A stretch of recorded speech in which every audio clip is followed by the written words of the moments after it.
টাঙ্গাইলে সপ্তাহ ব্যবধানে পাইকারি বাজারে লেবুর দাম বেড়েছে।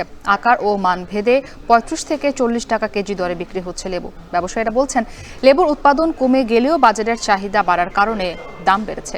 এ নিয়ে বিস্তারিত জানিয়েছেন কাউসার আহমেদ।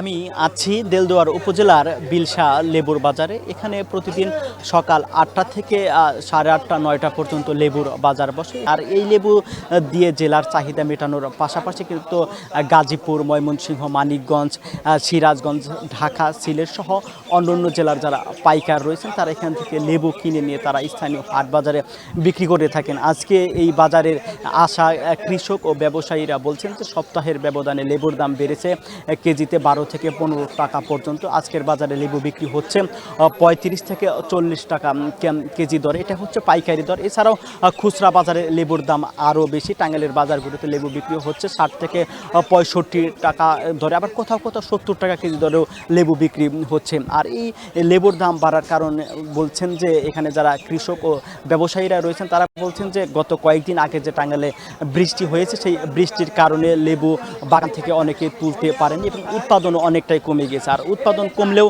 বাজারে কিন্তু চাহিদা রয়েছে, আর যে কারণে এই লেবুর দাম বেড়েছে। তারা বলছেন যে আগামীতে যেহেতু শীত মৌসুম রয়েছে তখন লেবুর চাহিদা কমে যাবে, তখন দাম অনেকটাই কমে যাবে।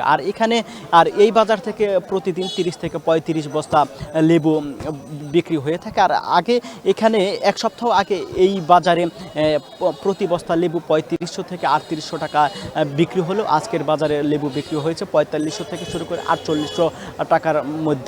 তো আর এদিকে জেলা কৃষি কর্মকর্তা জানিয়েছেন যে চলতি মৌসুমে জেলায় প্রায় 2035 হেক্টর জমিতে লেবুর চাষ হয়েছে। তো এই ছিল দেলদুয়ারের বিলশা বাজার থেকে লেবু বিক্রির সবশেষ তথ্য।